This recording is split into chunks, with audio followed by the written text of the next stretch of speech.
ಮೇ 18ನೇ ತಾರೀಕು ಪೊಲೀಸ್ ಠಾಣೆಗೆ ನುಗ್ಗಿ ಪೊಲೀಸರಿಗೆ ಬೆದರಿಕೆ ಹಾಕಿದ್ರು ಅನ್ನೋ ಕಾರಣಕ್ಕೋಸ್ಕರ ಹರೀಶ್ ಪುಂಜಾ, ಬೆಳ್ತಂಗಡಿಯ ಶಾಸಕ ಹರೀಶ್ ಪುಂಜಾ ಅವರನ್ನ ಬಂಧನ ಮಾಡಬೇಕು ಅಂತೇಳಿ ಹೊರಟಿರುವಂತ ಪೊಲೀಸರು ಈಗ ಅವರಿಗೆ ನೋಟಿಸ್ ಅನ್ನ ಕೊಟ್ಟಿದ್ದಾರೆ. ಕೊನೆಗೂ ಕೂಡ ಶಾಸಕ ಹರೀಶ್ ಪುಂಜಾಗೆ ನೋಟಿಸ್ ಜಾರಿ ಮಾಡಿದ್ದಾರೆ, ನೋಟಿಸ್ ಕೊಟ್ಟಿದ್ದಾರೆ. ವಿಟ್ಲ ಪೊಲೀಸ್ ಠಾಣೆಯ ಇನ್ಸ್ಪೆಕ್ಟರ್ ನಾಗರಾಜ್ ನೋಟಿಸ್ ಅನ್ನ ಕೊಟ್ಟಿದ್ದಾರೆ. ಸಬ್ ಇನ್ಸ್ಪೆಕ್ಟರ್ ನಂದಕುಮಾರ್ನಿಂದಲೂ ಕೂಡ ನೋಟಿಸ್ ಜಾರಿಯಾಗಿದೆ. ಹರೀಶ್ ಪುಂಜಾಗೆ ಕೊನೆಗೂ ಕೂಡ ನೋಟಿಸ್ ಅನ್ನ ಕೊಟ್ಟಿದ್ದಾರೆ. ವಿಜೇಂದ್ರ ಅವ್ರು ಹೇಳ್ತಾ ಇದ್ರು, ವಿಚಾರಣೆ ಮಾಡಿ ನೋಟಿಸ್ ಕೊಡಿ, ಏನೇ ಮಾಡಿ, ಆದರೆ ತನಿಖೆ ಮಾಡಿ ನೀವು, ಆದರೆ ಬಂಧನ ಮಾಡೋದಕ್ಕೆ ನಮ್ಮ ವಿರೋಧ ಇದೆ ಅಂತ ಹೇಳಿ ಈಗ ನೋಟಿಸ್ ಅನ್ನ ಕೊಟ್ಟಿದ್ದಾರೆ. ವಿಚಾರಣೆಗೆ ಬನ್ನಿ ಅಂತ ಹೇಳಿ ವಿಟ್ಲ ಪೊಲೀಸ್ ಠಾಣೆ ಇನ್ಸ್ಪೆಕ್ಟರ್ ನಾಗರಾಜ್, ಸಬ್ ಇನ್ಸ್ಪೆಕ್ಟರ್ ನಂದಕುಮಾರ್ನಿಂದಲೂ ಕೂಡ ನೋಟಿಸ್ ಇಶ್ಯೂ ಆಗಿದೆ. ಹರೀಶ್ ಪುಂಜಾಗೆ ಸಂಕಷ್ಟ ಎದುರಾಗಿದೆ. ಆ ಮೂಲಕ ನೋಟಿಸ್ ಕೊಟ್ಟು ಅವರನ್ನ ಬಂಧನ ಮಾಡ್ತಾರಾ ಅನ್ನೋದು ಈಗ ಇರುವಂತ ಕುತೂಹಲ. ತನಿಖಾಧಿಕಾರಿಗಳ ಜೊತೆಗೆ ಠಾಣೆಗೆ ಬರುವಂತೆ ನೋಟಿಸ್ ಅನ್ನ ಕೊಡಲಾಗಿದೆ. ಬೆಳ್ತಂಗಡಿಯ ಶಾಸಕ ಹರೀಶ್ ಪುಂಜಾ ತಮ್ಮ ಕಾರ್ಯಕರ್ತರನ್ನ, ತಮ್ಮ ಪಕ್ಷದ ಕಾರ್ಯಕರ್ತರನ್ನ ಪೊಲೀಸರು ಅರೆಸ್ಟ್ ಮಾಡಿದ್ರು. ಮೈನಿಂಗ್ ಗಣಿಗಾರಿಕೆ ವಿಚಾರಕ್ಕೆ ಅರೆಸ್ಟ್ ಮಾಡಿದ್ರು ಅನ್ನೋ ಕಾರಣಕ್ಕೋಸ್ಕರ ಸ್ಟೇಷನ್ಗೆ ಹೋಗಿ ಧಮಕಿ ಹಾಕಿದ್ದಲ್ಲದೆ ಅಲ್ಲಿ ಅವರ ಕರ್ತವ್ಯಕ್ಕೆ ಲೋಪ ತಂದ್ರು ಅಂತೇಳಿ ಅವರ ಮೇಲೆ ಪ್ರಕರಣ ದಾಖಲಾಗಿತ್ತು. ಪ್ರಕರಣ ದಾಖಲಾಗಿ ಹರೀಶ್ ಪುಂಜಾ ಅವರ ಮನೆಗೆ ಪೊಲೀಸ್ ಎಲ್ಲ ಬಂದಿತ್ತು.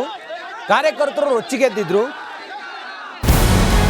ನಮಸ್ಕಾರ, ಕರ್ನಾಟಕ ಪ್ರೈಮ್ ಟೈಮ್ಗೆ ಸ್ವಾಗತ.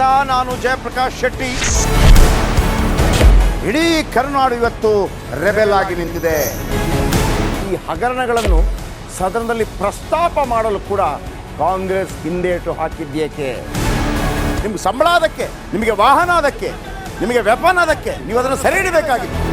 ನೀವು ವಿದ್ಯುತ್ ಬರ ಇದೆ ಅಂತ ಹೇಳ್ತಾ ಇದ್ದೀರಿ, ಎಲ್ಲಿ ಬರ ಇದೆ ನೀವು ಹೇಳಬೇಕು. ಪಾಕಿಸ್ತಾನ್ ನಡಿ ಈಗ ಶುರು ಮಾಡೋಣ. ಕೇಸರಿಯಿಂದ ಮನೋಲ್ಲಾಸ ಮನಸ್ಸು ಮತ್ತೇರಿ ಕುಣಿದಾಡಿದೆ ನೋಡು, ಮನಸ್ಸು ಮತ್ತೇರಿ ಕುಣಿದಾಡಿದೆ ನೋಡು. ಕ್ಷಣ ಕ್ಷಣವೂ ಆಚರಿಸಿ ಕೇಸರಿ ಹಬ್ಬ. ವಿಮಲ್ ಬಾಯಲ್ಲಿ ಹೇಳಿ ಕೇಸರಿ. ಕಾಶ್ಮೀರ್ ಅದು ಎಂದೆಂದಿಗೂ ನಮ್ಮದು. 40 ಮೆಷಿನ್ಗಳು ತಂದಿತ್ತು ನೋಟ್ ಎಣಿಸುವುದಕ್ಕೆ, ಅದೇ ಹಾಳಾಯಿತು. ಮಥುರಾದ ಗಲಾಟೆ ಇದೆಯಲ್ಲ, ಅದು ಸ್ಥಳೀಯವಾಗಿ ಕೂತು ಪರಿಹರಿಸಬಹುದಾದಂಥ ಕಾನೂನಿದೆ.